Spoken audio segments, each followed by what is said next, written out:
नमस्कार, मैं नुपुर जारोली जैन आप सभी दर्शकों का अन्नदाता कार्यक्रम में स्वागत करती हूँ। हमारे देश का किसान जन का पोषक है, वह श्रम का देवता है, अन्नदाता है, उसमें ही भारत की आत्मा निवास करती है। ऐसे ही किसानों की प्रगति के लिए हम खेतीबाड़ी से जुड़ी बहुत सारी नई लाभकारी जानकारियां हर रोज सुबह लेकर आते हैं। तो चलिए कार्यक्रम शुरू करने से पहले देखते हैं क्या है आज के अन्नदाता में। किसान भाइयों, इस समय कद्दू वर्गीय फसलों में कुछ कार्यों को करने की जरूरत है, क्योंकि ये फसल बढ़वार और फलन की अवस्था पर है और इस समय फसल में लापरवाही की गई तो फसल को काफी हानि का सामना करना पड़ सकता है। तो इस समय कद्दू वर्गीय फसल में कौन कौन से कार्यों को करना जरूरी है, इस बारे में जानकारी दे रहे हैं कृषि विज्ञान केंद्र मधुबनी के डॉक्टर सुधीर कुमार।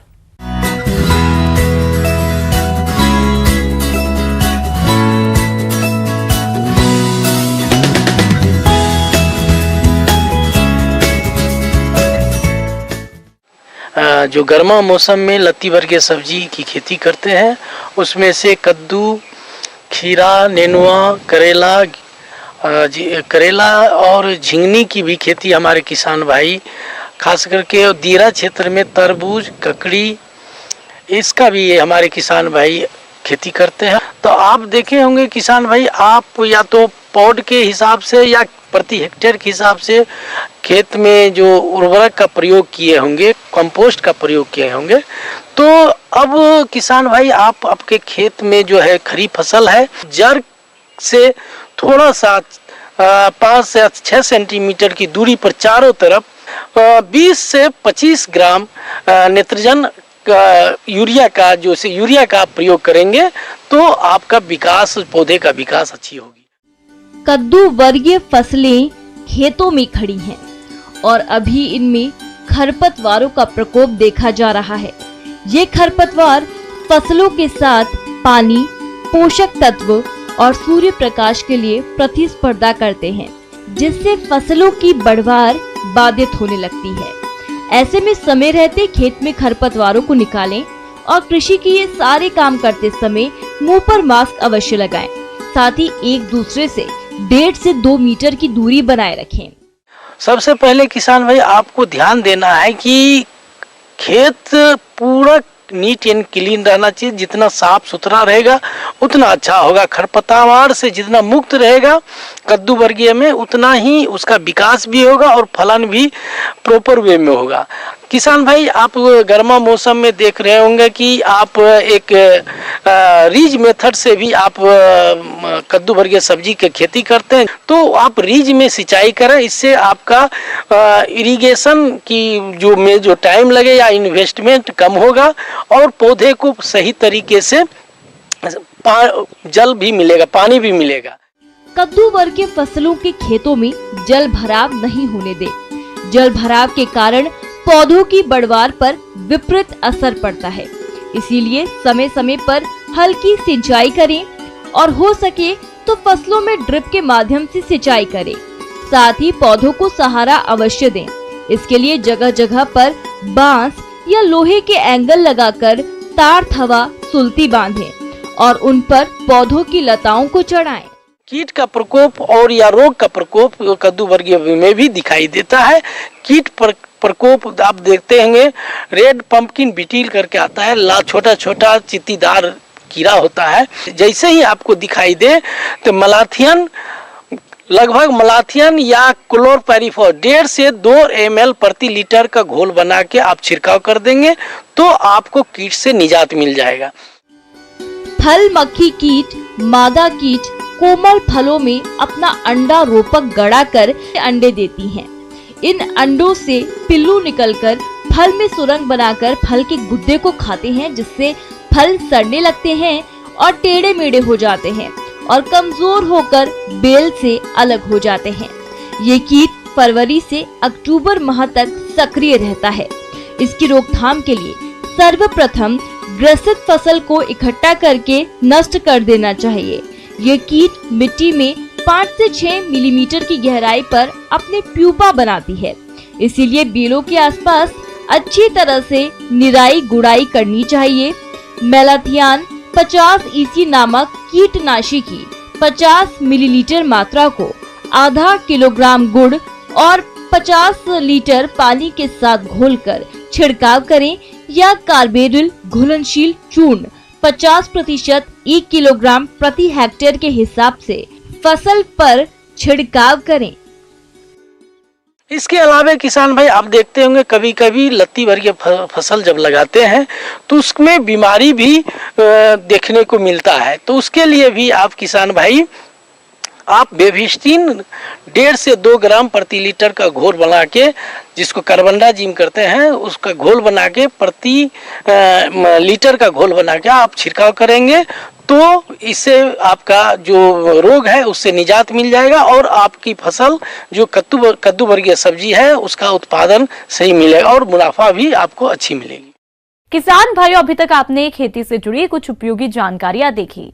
अब लेते हैं एक छोटा सा ब्रेक, जल्द ही लौटेंगे और कार्यक्रम में आगे भी हैं खेतीबाड़ी से जुड़ी बहुत सारी महत्वपूर्ण जानकारियां। तो बने रहिए हमारे समूह में बड़ी ताकत होती है। अगर किसान आपस में समूह बनाकर खेती करे तो इसका परिणाम गुणात्मक तौर पर सामने आएगा। केंद्र और राज्य सरकार किसानों द्वारा बनाए समूहों को प्रोत्साहित भी कर रही है।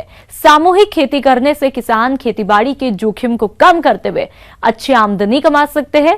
बस जरूरत है किसान इकट्ठा होकर के आगे बढ़े। चलिए सामूहिक खेती करने के फायदे हैं और समूह का गठन कैसे किया जाता है इसके बारे में जानकारी लेते हैं।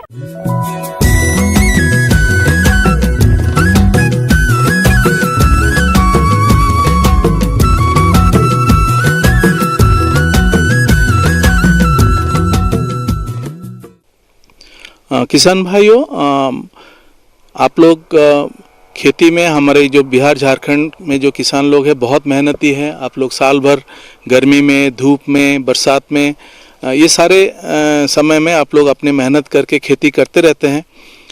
लेकिन ये देखा गया है कि आपके जो खेती के बाद भी जितना आप लोगों को फ़ायदा मिलना चाहिए, जितना आपको लाभ मिलना चाहिए, ये हमेशा नहीं मिल पाता है और इसी कारण से धीरे धीरे खेती से लोगों का रुझान भी कम होता जाता अभी हम लोग देख रहे हैं। गांव से लोग धीरे धीरे शहर की तरफ पलायन भी करते रहते हैं, फिर जबकि उनके पास गांव में ज़मीन रहता है फिर भी लोग खेती को छोड़ रहे हैं। कई बार ये देखा गया है कि खरीदार न मिलने पर किसानों की फसल बर्बाद चली जाती है। इसके पीछे सबसे बड़ी वजह होती है किसान और बाजार के बीच तालमेल की कमी। कई बार बाजार में एक ही प्रकार के इतने उत्पाद आ जाते हैं कि किसानों को अपने उत्पाद का बहुत कम दाम मिलता है। कभी कभी तो लागत निकालना भी मुश्किल हो जाता है। किसानों की इस समस्या का हल कुछ हद तक कॉन्ट्रैक्ट खेती के जरिए निकाला जा सकता है।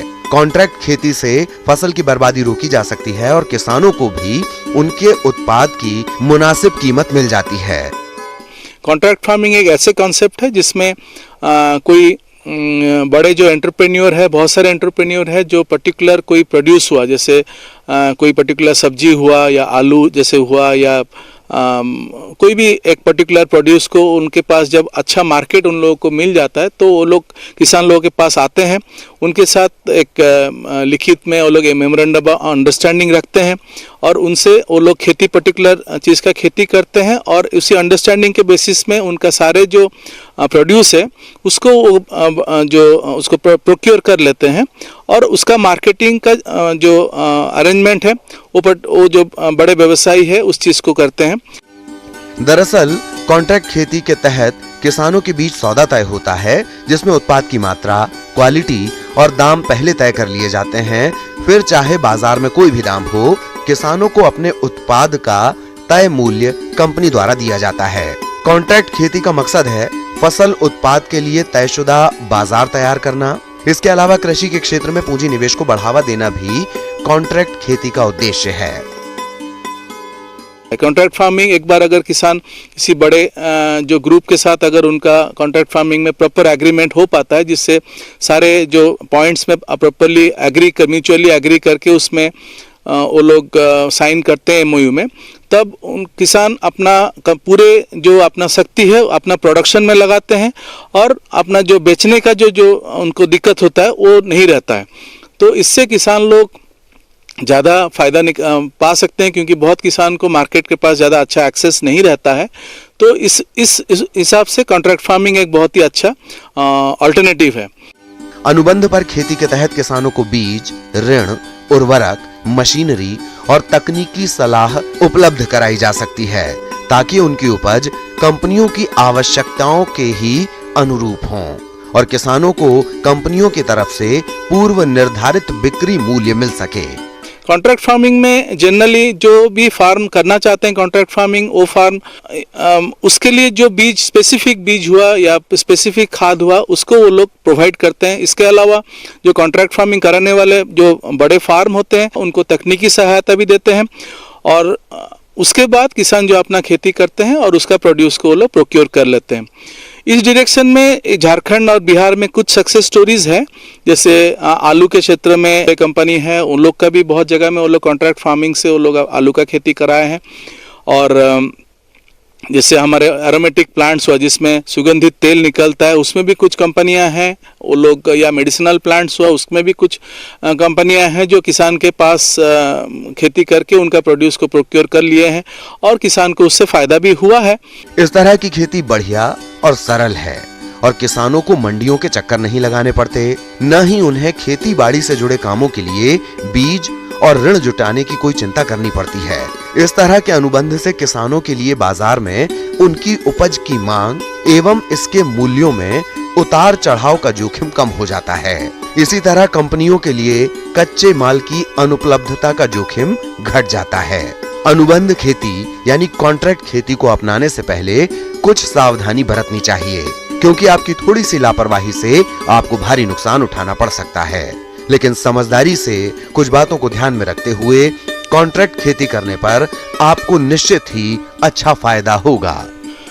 कॉन्ट्रैक्ट फार्मिंग शुरू करने से पहले किसान भाइयों को कुछ चीज़ों को जरूर ध्यान देना चाहिए। पहले वो तो पता करें जो कॉन्ट्रैक्ट फार्मिंग के लिए जो संस्थाएं अवेलेबल हैं उनके साथ जोड़ने से पहले पता करें कि जो कमोडिटी का खेती वो लोग कराना चाहते हैं उसके लिए उनका जो मिट्टी है, उनका जो जलवायु है वो रियली सूटेबल है कि नहीं है। तो सबसे पहले इम्पोर्टेंट है किसान को कॉन्ट्रैक्ट फार्मिंग साइन करने से पहले आसपास के कोई भी जो तकनीकी संस्था है, जैसे कृषि विज्ञान केंद्र हुआ, राज्य सरकार के कृषि अधिकारी हुए, या प्लांडो में जैसे हमारे संस्था हुआ, आके वो लोग जरूर चर्चा करें जिस प्रोड्यूस का वो लोग खेती करना चाहते हैं उसके लिए उनका जो मिट्टी है और उनका क्लाइमेट है वो सूटेबल है कि नहीं है। और उसके बाद वो लोग अगर उसके लिए उपयुक्त है तो जरूर वो लोग आगे बढ़ सकते हैं। लेकिन जब वो लोग MOU उसका जो बनाए कंपनी के साथ, उसमें ये सारा चीज़ का प्रॉपरली उसमें मेंशन होना चाहिए, कितना उनको मुनाफा मिलेगा, कि किस रेट में वो लोग उससे प्रोड्यूस करेंगे, कि कितना मात्रा में वो लोग प्रोड्यूस करेंगे, ये सारा चीज़ का उनका अपने समझ में लाके उसका MOU साइन करना चाहिए। इसके अलावा जो रांची में जो बिरसा कृषि विश्वविद्यालय है उसके पास एक यूनिट है जिसको BPDU जिसका नाम है, वहाँ पे जो लोग कॉन्ट्रैक्ट फार्मिंग करना चाहते हैं उनके साथ भी संपर्क कर सकते हैं, जिससे वो लोग भी कुछ जानकारी दे सकते। प्लांडू स्थित हमारा जो संस्था है यहाँ वो लोग भी आके कुछ कॉन्ट्रैक्ट फार्मिंग जो एंटरप्रेन्योर है उसके बारे में जानकारी वो लोग ले सकते हैं। तो किसान भाइयों जो कॉन्ट्रैक्ट फार्मिंग में जुड़ना चाहते हैं उसके बारे में ज़रूर आप लोग दूसरे का ज़रूर राय लेना बहुत ज़रूरी है, जो एक्सपर्ट्स है उनका राय लेना ज़रूरी है। जो कंपनी आपको कॉन्ट्रैक्ट फार्मिंग के तहत जोड़ना चाह रहे हैं उनका ज़रूर आप लोग राय लें, उनके उस कंपनी का जेन्युइनिटी के बारे में ज़रूर आप लोग राय लें, उनका कितना वो लोग जेन्युइन है। और जो आपके साथ MOU हो रहा है और उस MOU को जरूर आप किसी जानकार व्यक्ति के साथ जरूर आपने चर्चा करें, वो कितना जिसमें जो लिखित कंडीशंस है वो कितना रिलायबल है, ताकि आप लोग फ्यूचर में कभी आप लोग के साथ ठगी ना हो जाए। ये सारे सावधानियां अगर हम लोग ढंग से अगर बरत लेते हैं, सब बहुत सारे कागज को हम लोग अगर ठीक से देख लेते हैं तो इससे हम लोग अपने लिए एक बहुत ही एक फायदेमंद एक लाइवलीहुड हम लोग बना सकते हैं। Thank you. आगे और भी है खेतीबाड़ी से जुड़ी बहुत सारी रोचक जानकारियां, पर यहाँ पर रुकेंगे एक और ब्रेक के लिए। जल्द हाजिर होते हैं। लीची के बागों में इस समय छोटे छोटे फल लगे हुए हैं और इस अवस्था में फलों के झड़ने और फटने की समस्या आमतौर पर देखी जाती है। साथ ही इस समय कई प्रकार के कीटों का प्रकोप भी लीची के बागों में होता है। तो इन सभी समस्याओं के समाधान के लिए आप कौन कौन से उपायों को अपनाएं, इस बारे में जानकारी दे रहे हैं डॉक्टर राजेंद्र प्रसाद, केंद्रीय कृषि विश्वविद्यालय, जिला समस्तीपुर के कृषि वैज्ञानिक डॉक्टर संजय कुमार।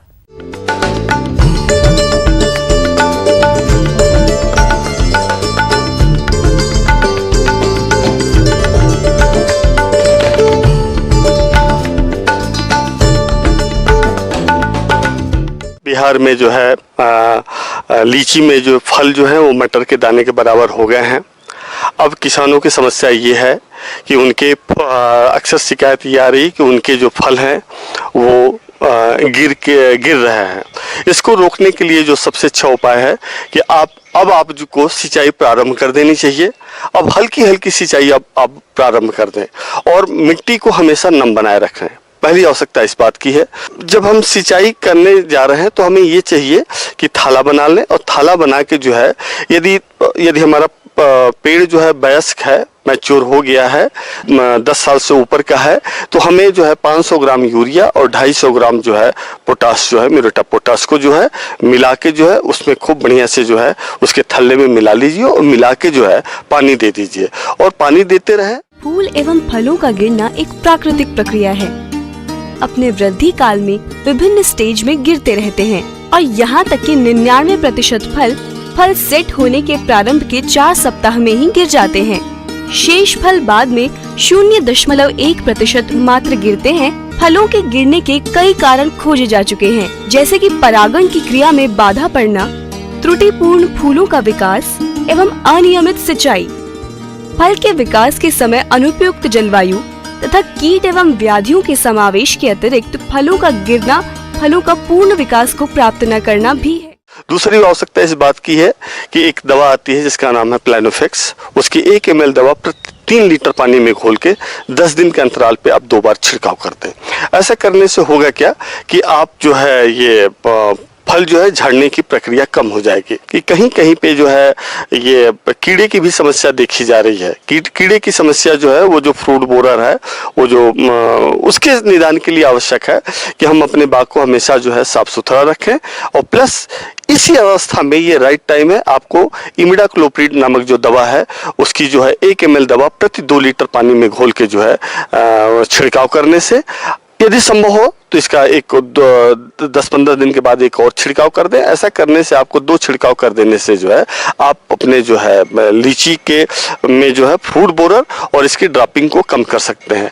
यदि उसमें फंगल प्रॉब्लम है, उसके यदि फल पे किसी तरह के जो है फंगल ये फफूंद जनित जो है धब्बे बन रहे हो या कोई और फंगल समस्या हो या तो उसके निदान के लिए जो है हेक्साकोनाजोल जो है 1 ml दवा जो है प्रति लीटर पानी में घोल के हमें छिड़काव करना। लेकिन ये हमें तब करना चाहिए जब हमें जो है लगे कि हमारे बाग में जो है कोई जो है फफूंद जनित बीमारी की कोई समस्या है। यदि नहीं है तो इसकी कोई जरूरत नहीं है। और यदि बात करें फलों की तुड़ाई की, तो फलों की तुड़ाई के 15 दिन पूर्व कीटनाशी दवाओं का छिड़काव बंद कर दें। इस बात का ध्यान रखें कि लीची के फलों में तुड़ाई के बाद मिठास की वृद्धि नहीं होती, अतः इसकी सही परिपक्वता की पहचान करके फलों के पूर्णतः परिपक्व हो जाने के बाद ही तुड़ाई करें। परिपक्वता का निर्धारण फलों के रंग के साथ साथ किस्म विशेष के मिठास के आधार पर किया जा सकता है। ये जो है इसमें कलर ब्रेक जो है तकरीबन अमूमन ये देखा जा रहा है कि हमारे किसान भाई जो हैं फलों की तुड़ाई अर्ली कर लेते हैं। जैसे ही कलर ब्रेक करता है फल जो है हल्का लाल होने लगता है तो हमें तोड़ लेना चाहिए। लेकिन अनुसंधान से ये पता चला है कि बिहार में जो है तकरीबन 20-25 मई के बीच में जो है जाके ये फल जो है मैच्योर होते हैं। तो कोशिश ये करिए कि इसकी तुड़ाई जो है 20-25 मई के आसपास करें। और तुड़ाई में सावधानी एक और चीज़ बरतनी है कि कभी भी तुड़ाई जो है धूप में नहीं करना चाहिए। धूप में कभी भी तुड़ाई मत करिए। तुड़ाई करने का जो सबसे अच्छा तरीका है अर्ली इन मॉर्निंग, 8 बजते बजते इसकी आप तुड़ाई कर लें, ठंडे ठंडे कर लें, और जब से तापक्रम बढ़ने लगे फिर इसके बाद तुड़ाई कर लेने के बाद फलों की जो ग्रेडिंग हम करते हैं, उनके जो है फलों की गुणवत्ता के आधार पे और फलों के वजन के आधार पे हम उसकी ग्रेडिंग करते हैं, अलग अलग जो है ग्रेडिंग कर लेते हैं। और ग्रेडिंग कर लेने के बाद जो है आपको जो है दूरस्थ मार्केट में जो है अपने लीची को भेजना है तो वातानुकूलित जो है आपका जो वाहन है उसी का उपयोग करें, तो आपका जो लीची जो है दूरस्थ मार्केट तक जो है अच्छे से पहुंच जाएगा और आपको फल की अच्छी जो है कीमत मिलेगी।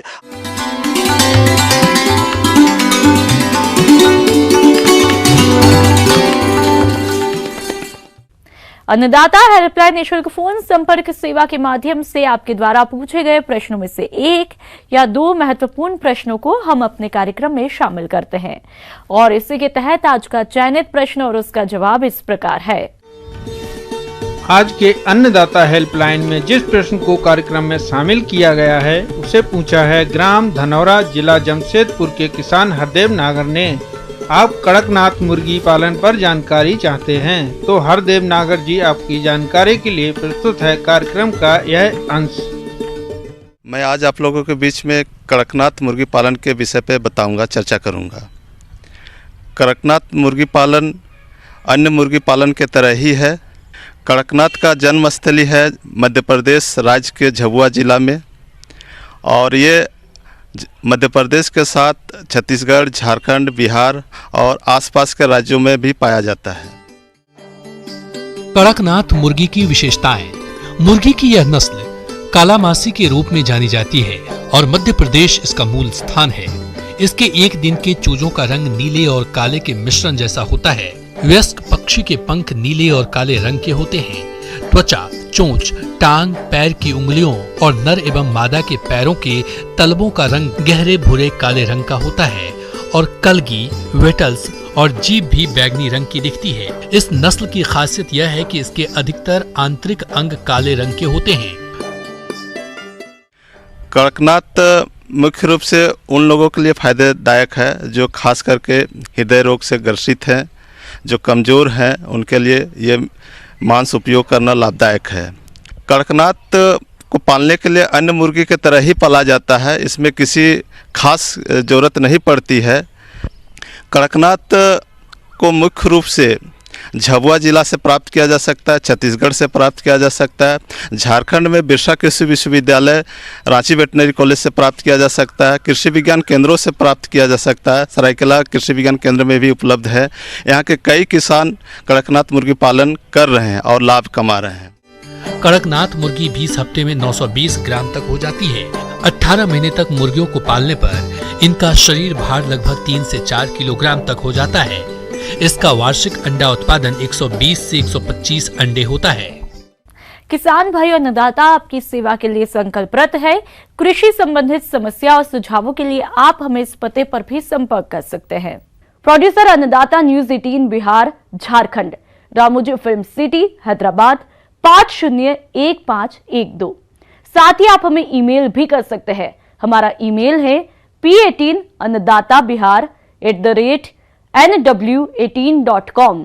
इसके अतिरिक्त आप हमें निःशुल्क हेल्पलाइन नंबर 1800419215 पर सोमवार से शनिवार सुबह 10 से शाम 4 बजे के बीच संपर्क कर सकते हैं। किसान भाई, अब समय हो रहा है आपसे विदा लेने का, तो हमारी अन्नदाता टीम को दीजिए इजाजत। कल फिर आपसे मुलाकात होगी कृषि संबंधित कुछ और महत्वपूर्ण जानकारियों के साथ। नमस्कार।